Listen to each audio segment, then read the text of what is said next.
Bonsoir Fabien. On est d'accord, elle est agréable à regarder cette nouvelle saison de F1, même si ça ne fait que commencer. Alors non seulement elle est agréable, mais en plus elle est très passionnante parce Mais que oui. on a un retour bien évidemment de notre écurie fétiche par le biais de Charles Leclerc, qui est Ferrari.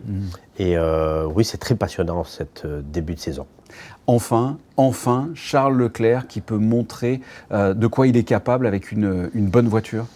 Alors, on va dire qu'il a déjà montré de quoi il était capable de par le passé, donc pas vraiment l'année dernière ni il y a 2 ans, parce qu'il a gagné ses premières poles à Spa-Francorchamps, enfin la première pole et aussi sa première victoire à Spa-Francorchamps, donc on sait qu'il est capable de gagner.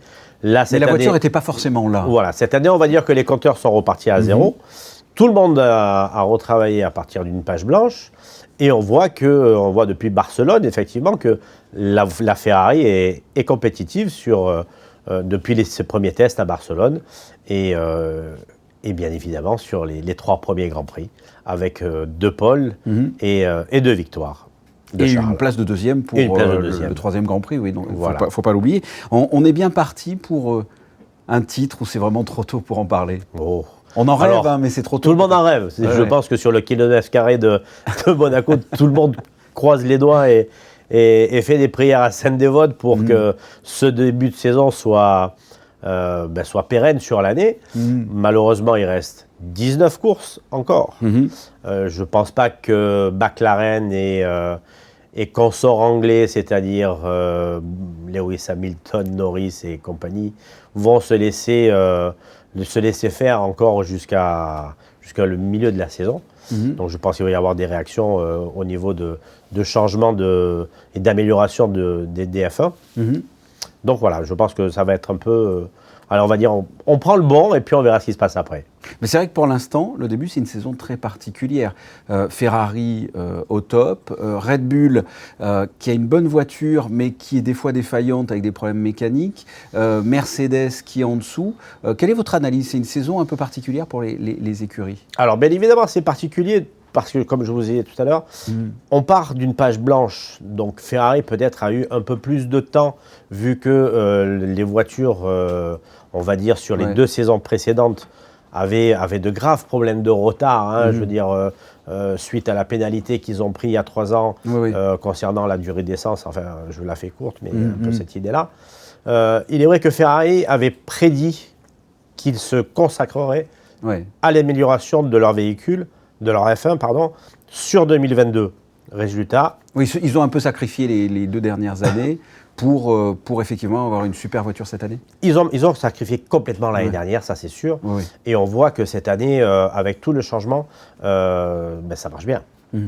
Fin mai, le Grand Prix à Monaco. À votre avis, quel est l'état d'esprit de Charles, qui a couru ici 3 fois de mémoire en F1, et que ce soit Sauber et 2 fois avec Ferrari, ça n'a pas forcément super bien marché. Est-ce qu'il est maudit, Charles, à Monaco? Non, il ne faut jamais dire ça en sport automobile, Fabien, c'est pas possible. C'est pas un mot. Non, c'est pas un mot qu'il faut employer. C'est un peu comme le lapin sur les bateaux. Non, il est évident que la première année avec Sauber, il a un problème technique parce que les freins le lâchent à la sortie du tunnel du Loves.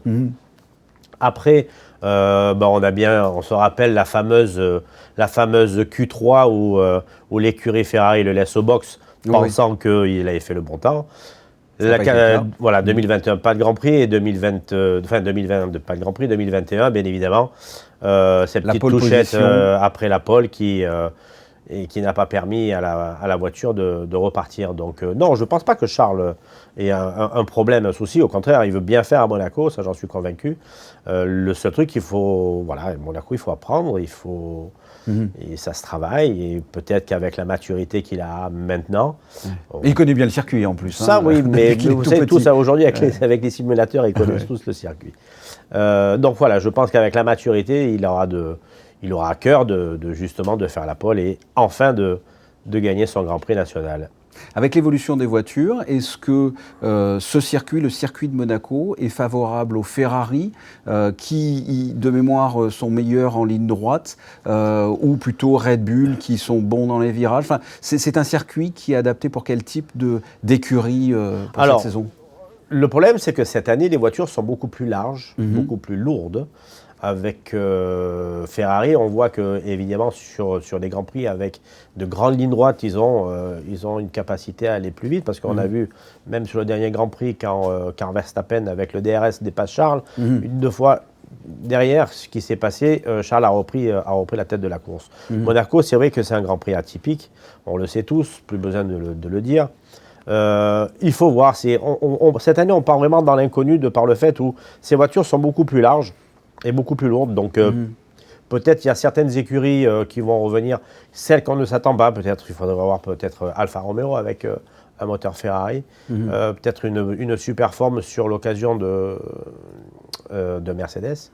Voilà. Je pense que ça va être compliqué de donner un pronostic cette année pour le départ de cette édition de Monaco. Alors vous êtes un spécialiste automobile, vous êtes aussi commerçant. C'est un événement important pour les commerçants de la Principauté parce que souvent pour l'installation on râle un peu, il y a des embouteillages, il y a des inconvénients, mais quand le Grand Prix arrive, j'imagine que les commerçants sont contents de le voir arriver. Ben surtout, on a de bonnes prévisions de par l'Automobile Club. On annonce que le dimanche est complet, le samedi est quasi complet. Je crois qu'il doit rester 4 ou 5% de places disponibles. On sait aussi que le port accueille cette année un maximum de yachts et que même avec cet événement triste qui est la crise en Ukraine, on a quand même beaucoup de yachts qui viennent à Monaco, de par la SEPM qui nous a affirmé aussi qu'il y allait y avoir du monde. Donc oui, il est évident que ce n'est pas un événement non négligeable, on va dire, à l'économie du pays, ça c'est évident. Franck Phillips, merci. Merci Fabien, et on se retrouve très bientôt. Absolument.